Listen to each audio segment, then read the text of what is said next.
यथार्थ मोक्ष।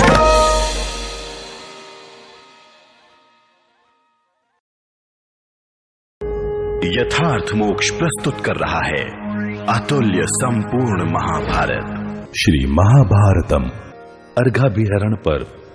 द्वारकापुरी एवं रुक्मिणी आदि रानियों के महलों का वर्णन। श्री बलराम और श्री कृष्ण का द्वारका में प्रवेश। भीष्म जी कहते हैं, युधिष्ठिर, सर्वव्यापी नारायण स्वरूप भगवान श्री कृष्ण ने सब प्रकार के मनोवांछित पदार्थों से भरी पूरी द्वारकापुरी को देखकर प्रसन्नता पूर्वक उसमें प्रवेश करने की तैयारी की। उन्होंने देखा द्वारकापुरी के सब ओर बगीचों में बहुत से रमणीय वृक्ष समूह शोभा पा रहे हैं, जिनमें नाना प्रकार के फल और फूल लगे हुए हैं। वहां के रमणीय राज सदन सूर्य और चंद्रमा के समान प्रकाशमान तथा मेरु पर्वत के शिखरों की भांति गगनचुंबी थे। उन भवनों से विभूषित द्वारकापुरी की रचना साक्षात विश्वकर्मा ने की थी। उस पुरी के चारों ओर बनी हुई चौड़ी खाइयां उसकी शोभा बढ़ा रही थी। उनमें कमल के फूल खिले हुए थे। हंस आदि पक्षी उनके जल का सेवन करते थे। वे देखने में गंगा और सिंधु के समान जान पड़ती थी। सूर्य के समान प्रकाशित होने वाली ऊंची गगनचुंबिनी श्वेत चार दीवारी से सुशोभित द्वारकापुरी सफेद बादलों से घिरी हुई देवपुरी के समान जान पड़ती थी। नंदन और मिश्रक जैसे वन उस पुरी की शोभा बढ़ा रहे थे। वहां का दिव्य चैत्र रथ वन ब्रह्मा जी के अलौकिक उद्यान की भांति शोभित था। सभी ऋतुओं के फूलों से भरे हुए वैभ्राज नामक वन के सदृश मनोहर उपवनों से घिरी हुई द्वारकापुरी ऐसी जान पड़ती थी मानो आकाश में तारिकाओं से व्याप्त स्वर्गपुरी शोभा पा रही हो। रमणीय द्वारकापुरी की पूर्व दिशा में महाकाय रैवतक पर्वत, जो उस पुरी का आभूषण रूप था, सुशोभित हो रहा था। उसके शिखर बड़े मनोहर थे। पुरी के दक्षिण भाग में लतावेष्ट नामक पर्वत शोभा पा रहा था, जो 5 रंग का होने के कारण इंद्रध्वज सा प्रतीत होता था। पश्चिम दिशा में सुकक्ष नामक रजत पर्वत था, जिसके ऊपर विचित्र पुष्पों से सुशोभित महान वन शोभा पा रहा था। पांडव श्रेष्ठ, इसी प्रकार उत्तर दिशा में मंदराचल के सदृश श्वेत वर्णमाला वेणुमत पर्वत शोभायमान था।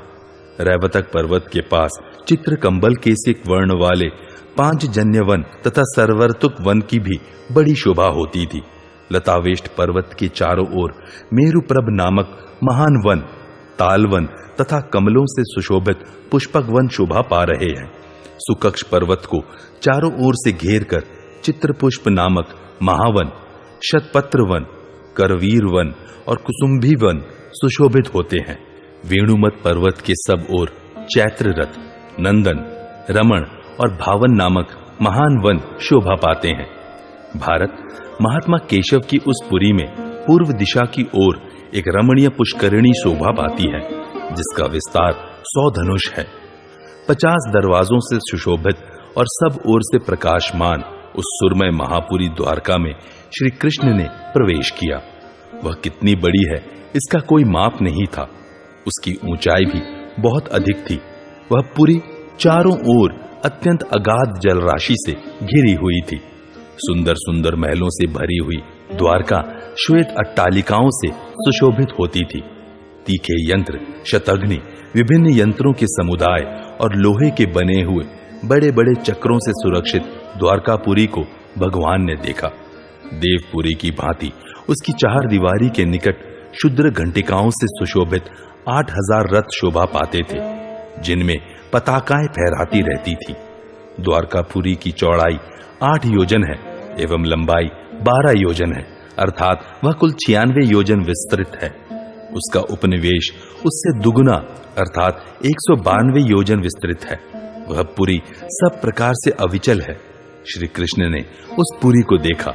उसमें जाने के लिए 8 मार्ग हैं, बड़ी बड़ी ड्योड़ियां हैं और 16 बड़े बड़े चौराहे हैं। इस प्रकार विभिन्न मार्गों से परिष्कृत द्वारकापुरी साक्षात शुक्राचार्य की नीति के अनुसार बनाई गई है। व्यूहों के बीच बीच में मार्ग बने हैं, 7 बड़ी बड़ी सड़कें हैं।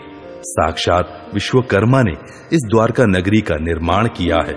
सोने और मणियों की सीढ़ियों से सुशोभित यह नगरी जन जन को हर्ष प्रदान करने वाली है। यहाँ गीत के मधुर स्वर तथा अन्य प्रकार के घोष गूंजते रहते हैं। बड़ी बड़ी अट्टालिकाओं के कारण वह पूरी परम सुंदर प्रतीत होती है। नगरों में श्रेष्ठ उस द्वारका में यशस्वी दशारह वंशियों के महल देखकर भगवान पाकशासन इंद्र को बड़ी प्रसन्नता हुई। उन महलों के ऊपर ऊंची पताकाएं फहरा रही थीं। वे मनोहर भवन मेघों के समान जान पड़ते थे और सुवर्णमय होने के कारण अत्यंत प्रकाशमान थे। वे मेरु पर्वत के उत्तुंग शिखरों के समान आकाश को चूम रहे थे। उन गृहों के शिखर चूने से लिपे पुते और सफेद थे। उनकी छतें सुवर्ण की बनी हुई थी। वहां के शिखर, गुफा और श्रृंग सभी रत्नमय थे। उस पुरी के भवन सब प्रकार के रत्नों से विभूषित थे। वहां बड़े बड़े महल, अटारी तथा छज्जे हैं और उन छज्जों में लटकते हुए पक्षियों के पिंजड़े शोभा पाते हैं। कितने ही यंत्र गृह वहां के महलों की शोभा बढ़ाते हैं। अनेक प्रकार के रत्नों से जटित होने के कारण द्वारका के भवन विविध धातुओं से विभूषित पर्वतों के समान शोभा धारण करते हैं। कुछ गृह तो मणि के बने हैं, कुछ सुवर्ण से तैयार किए गए हैं और कुछ पार्थिव पदार्थों द्वारा निर्मित हुए हैं। उन सब के निम्न भाग चूने से स्वच्छ किए गए हैं। उनके दरवाजे जांबूनद सुवर्ण के बने हैं और अर्गलाएं वैदूर्य मणि से तैयार की गई हैं। उन गृहों का स्पर्श सभी ऋतुओं में सुख देने वाला है। वे सभी बहुमूल्य सामानों से भरे हैं। उनकी समतल भूमि, गुफा और शिखर सभी अत्यंत मनोहर हैं। इससे उन भवनों की शोभा विचित्र पर्वतों के समान जान पड़ती है। उन गृहों में 5 रंगों के सुवर्ण मढ़े गए हैं। उनसे जो बहुरंगी आभा फैलती है वह फुलझड़ी सी जान पड़ती है। उन गृहों से मेघ की गंभीर गर्जना के समान शब्द होते रहते हैं। वे देखने में अनेक वर्णों के बादलों के समान जान पड़ते हैं। विश्वकर्मा के बनाए हुए वे भवन महेंद्र पर्वत के शिखरों की शोभा धारण करते हैं। उन्हें देखकर ऐसा जान पड़ता है मानो वे आकाश में रेखा खींच रहे हों।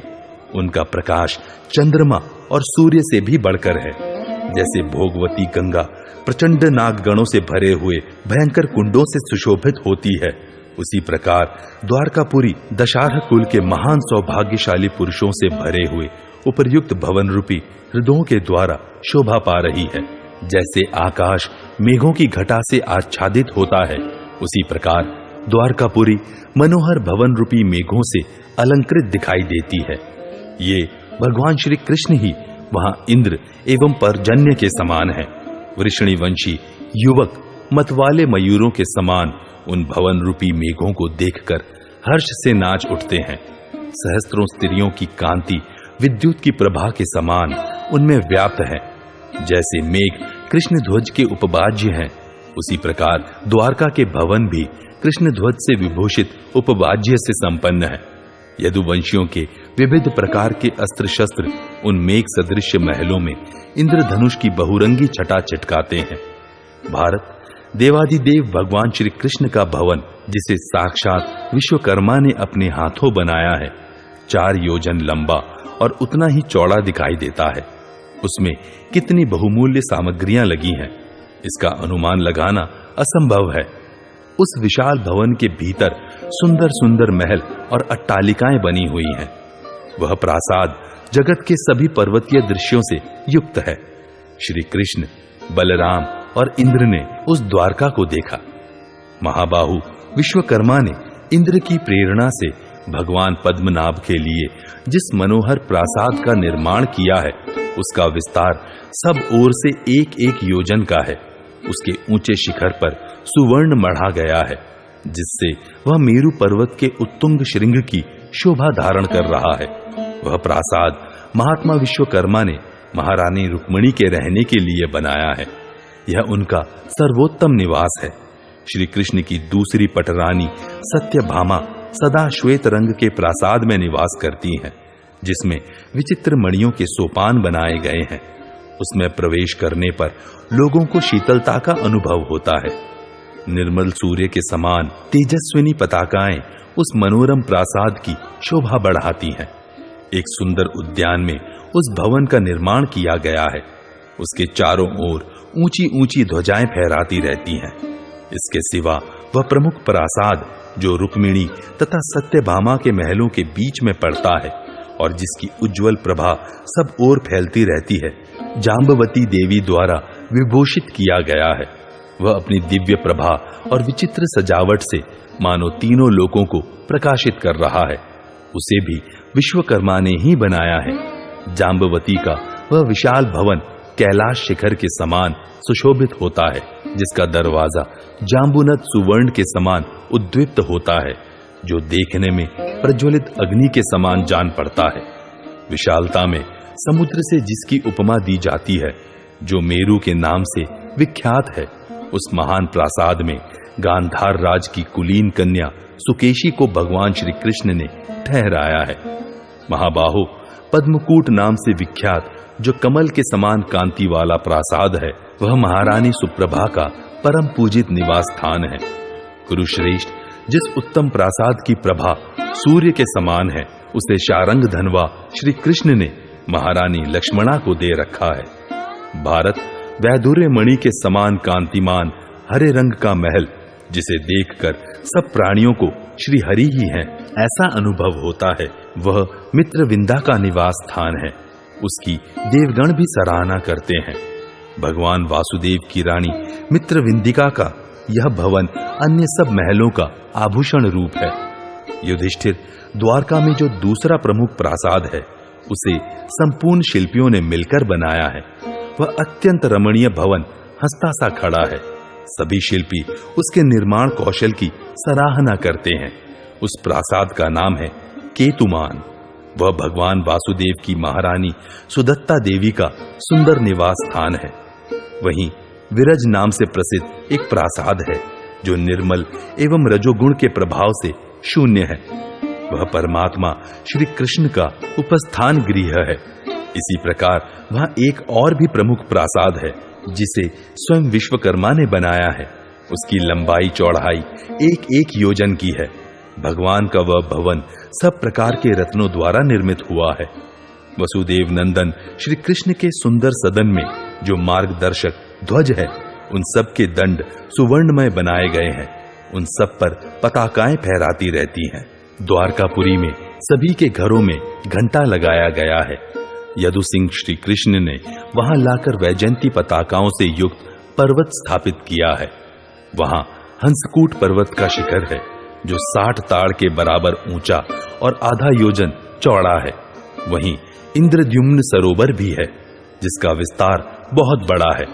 वहां सब भूतों के देखते देखते किन्नरों के संगीत का महान शब्द होता रहता है। वह भी अमित तेजस्वी भगवान श्री कृष्ण का ही लीला स्थल है। उसकी तीनों लोकों में प्रसिद्धि है।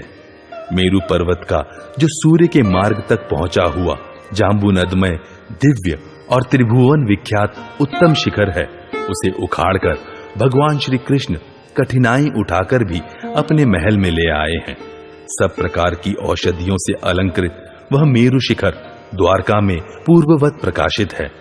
शत्रुओं को संताप देने वाले भगवान श्री कृष्ण जिसे इंद्र भवन से हर लाए थे, वह पारिजात वृक्ष भी उन्होंने द्वारका में ही लगा रखा है।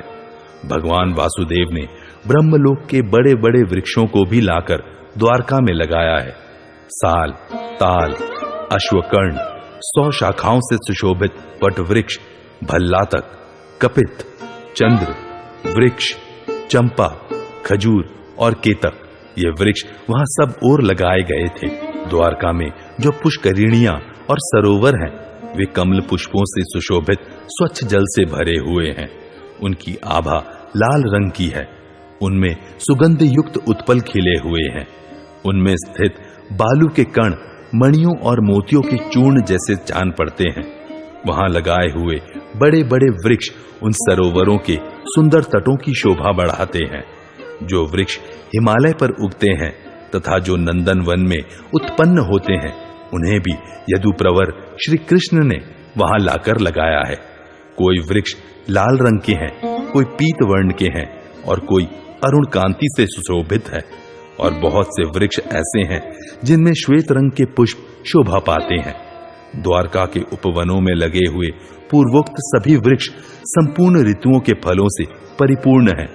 सहस्त्र दल कमल, सहस्त्रों मंदार, अशोक, कर्णिकार, तिलक, नागमल्लिका, कुरव, नागपुष्प, चंपक, तृण, गुल्म, सप्तपर्ण, कदम्ब, नीप, कुर्बक, केतकी, केसर, हिंताल, तल, ताटक, ताल, प्रियंगु, वकुल, पिंडिका, बीजपुर, दाख, आंवला, खजूर, मुनक्का, जामुन, आम, कटहल, अंकोल, तिल, तिंदुक, लिकुच, आमड़ा, क्षेरिका, कंटकी, नारियल, इंगुद, उत्क्रोशक वन, कदली वन, जाति, मल्लिका, पाटल, भल्लातक, कपित्थ, तैतब, बंधुजीव, प्रवाल, अशोक और काश्मरी आदि सब प्रकार के प्राचीन वृक्ष, प्रियंगुलता, बेर, जौ, स्पंदन, चंदन, शमी, बिल्व, पलाश, पाटला, बड़, पीपल, गूलर, द्विदल, पालाश, पारिभद्रक, इंद्रवृक्ष, अर्जुन वृक्ष, अश्वत्थ, चिरिबिल्व, सौभंजन, भल्लट, अश्वपुष्प, सर्ज, तांबुल लता, लवंग, सुपारी तथा नाना प्रकार के बांस, ये सब द्वारकापुरी में श्री कृष्ण भवन के चारों ओर लगाए गए हैं। नंदन वन में और चैत्र रथ वन में जो जो वृक्ष होते हैं, वे सभी यदुपति भगवान श्री कृष्ण ने लाकर यहाँ सब ओर लगाए हैं। भगवान श्री कृष्ण के गृहोद्यान में कुमुद और कमलों से भरी हुई कितनी ही छोटी बावलियां हैं। सहस्त्रों कुएं बने हुए हैं। जल से भरी हुई बड़ी बड़ी वापिकाएं भी तैयार कराई गई हैं, जो देखने में पीत वर्ण की हैं और जिनकी बालुकाएं लाल हैं। उनके गृहोद्यान में स्वच्छ जल से भरे हुए कुंड वाली कितनी ही कृत्रिम नदियां प्रवाहित होती रहती हैं, जो प्रफुल्ल उत्पल युक्त जल से परिपूर्ण हैं तथा जिन्हें दोनों ओर से अनेक प्रकार के वृक्षों ने घेर रखा है। उस भवन के उद्यान की सीमा में मणिमय कंकड़ और बालुकाओं से सुशोभित नदियां निकाली गई हैं, जहां मतवाले मयूरों के झुंड विचरते हैं और मदोन्मत्त कोकिलाएं कूहू कूहू किया करती हैं। उस गृहोद्यान में जगत के सभी श्रेष्ठ पर्वत संग्रहित हुए हैं। वहां हाथियों के यूथ तथा गाय भैंसों के झुंड रहते हैं। वहीं जंगली सुअर, मृग और पक्षियों के रहने योग्य निवास स्थान भी बनाए गए हैं। विश्वकर्मा द्वारा निर्मित पर्वतमाला ही उस विशाल भवन की चार दीवारी है। उसकी ऊंचाई 100 हाथ की है और वह चंद्रमा के समान अपनी श्वेत छटा छिटकाती रहती है। ये सब बड़े बड़े पर्वत, सरिताएं, सरोवर और प्रासाद के समीपवर्ती वन, उपवन इस चार दीवारी से घिरे हुए हैं। इस प्रकार शिल्पियों में श्रेष्ठ विश्वकर्मा द्वारा बनाए हुए द्वारका नगर में प्रवेश करते समय भगवान श्री कृष्ण ने बारंबार सब ओर दृष्टिपात किया। देवताओं के साथ श्रीमान इंद्र ने वहां द्वारका को सब ओर दृष्टि दौड़ाते हुए देखा। इस प्रकार उपेंद्र, बलराम तथा महायशस्वी इंद्र, इन तीनों श्रेष्ठ महापुरुषों ने द्वारकापुरी की शोभा देखी। तदनंतर गरुड़ के ऊपर बैठे हुए भगवान श्री कृष्ण ने प्रसन्नता पूर्वक श्वेत वर्ण वाले अपने उस पांचजन्य शंख को बजाया, जो शत्रुओं के रोंगटे खड़े कर देने वाला है। उस घोर शंख ध्वनि से समुद्र विशुद्ध हो उठा तथा सारा आकाश मंडल गूंजने लगा। उस समय वहां यह अद्भुत बात हुई। पांचजन्य का गंभीर घोष सुनकर और गरुड़ का दर्शन कर कुकुर और अंधक वंशी यादव शोक रहित हो गए। भगवान श्री कृष्ण के हाथों में शंख, चक्र और गदा आदि आयुध सुशोभित थे। वे गरुड़ के ऊपर बैठे थे। उनका तेज सूर्योदय के समान नूतन चेतना और उत्साह पैदा करने वाला था। उन्हें देखकर सबको बड़ा हर्ष हुआ। तदनंतर तुरही और भेरियां बज उठी। उनकी आवाज बहुत दूर तक फैल गई। समस्त पुरवासी भी सिंहनाद कर उठे। उस समय दाशार्ह, कुकुर और अंधक वंश के सब लोग भगवान मधुसूदन का दर्शन करके बड़े प्रसन्न हुए और सभी उनकी अगवानी के लिए आ गए। राजा उग्रसेन भगवान वासुदेव को आगे करके वेणुनाद और शंख ध्वनि के साथ उनके महल तक उन्हें पहुंचाने के लिए गए। देवकी, रोहिणी तथा उग्रसेन की स्त्रियां अपने अपने महलों में भगवान श्री कृष्ण का अभिनंदन करने के लिए यथास्थान खड़ी थी। पास आने पर उन सब ने उनका यथावत सत्कार किया। वे आशीर्वाद देती हुई इस प्रकार बोली, समस्त ब्राह्मण द्वेषी असुर मारे गए। अंधक और वृषणी वंश के वीर सर्वत्र विजयी हो रहे हैं। स्त्रियों ने भगवान मधुसूदन से ऐसा कहकर उनकी ओर देखा। तदनंतर श्री कृष्ण गरुड़ के द्वारा ही अपने महल में गए। वहां उन परमेश्वर ने एक उपयुक्त स्थान में मणि पर्वत को स्थापित कर दिया। इसके बाद कमल नयन मधुसूदन ने सभा भवन में धन और रत्नों को रखकर मन ही मन पिता के दर्शन की अभिलाषा की। फिर विशाल एवं कुछ लाल नेत्रों वाले उन महायशस्वी महाबाहु ने पहले मन ही मन गुरु सांदीपनी के चरणों का स्पर्श किया। तत्पश्चात भाई बलराम जी के साथ जाकर श्री कृष्ण ने प्रसन्नता पूर्वक पिता के चरणों में प्रणाम किया। उस समय पिता वसुदेव के नेत्रों में प्रेम के आंसू भर आए और उनका हृदय आनंद के समुद्र के निमग्न हो गया। अंधक और वृषणी वंश के सब लोगों ने बलराम और श्री कृष्ण को हृदय से लगाया। भगवान श्री कृष्ण ने रत्न और धन की उस राशि को एकत्र करके अलग अलग बांट दिया और संपूर्ण वृषणी वंशियों से कहा, यह सब आप लोग ग्रहण करें। तदनंतर यदुनंदन श्री कृष्ण ने यदुवंशियों में जो श्रेष्ठ पुरुष थे उन सब से क्रमशः मिलकर सब यादवों को नाम ले लेकर बुलाया और उन सबको वे सभी रत्नमय धन पृथक पृथक बांट दिए। जैसे पर्वत की कंदरा सिंहों से सुशोभित होती है, उसी प्रकार द्वारकापुरी उस समय भगवान श्री कृष्ण, देवराज इंद्र तथा वृषणी वंशी वीर पुरुष सिंहों से अत्यंत शोभा पा रही थी। जब सभी यदुवंशी अपने अपने आसनों पर बैठ गए, उस समय देवताओं के स्वामी महायशस्वी महेंद्र अपनी कल्याणमयी वाणी द्वारा कुकुर और अंधक आदि यादवों तथा राजा उग्रसेन का हर्ष बढ़ाते हुए बोले।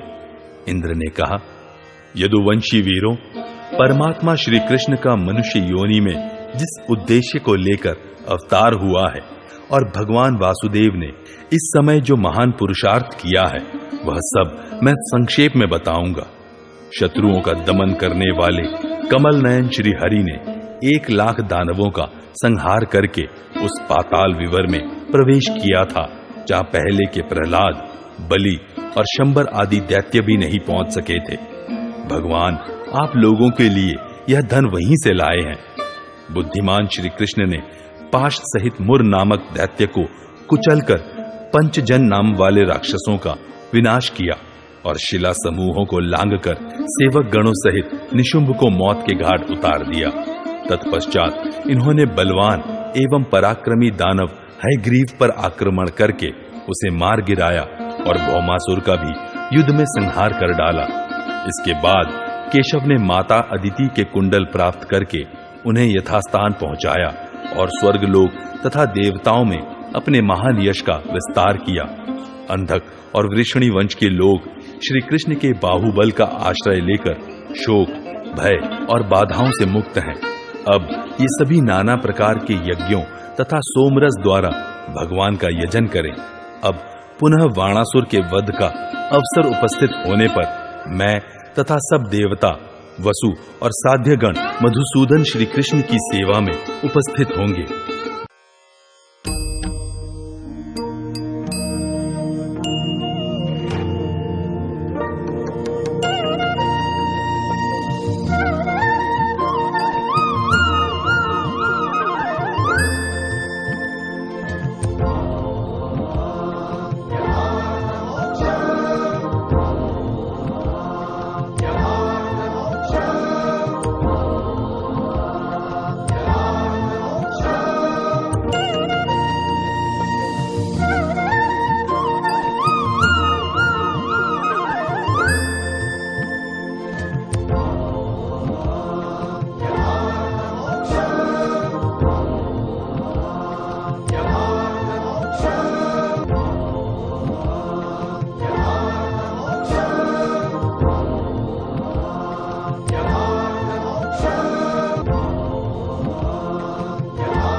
यथार्थ मोक्ष।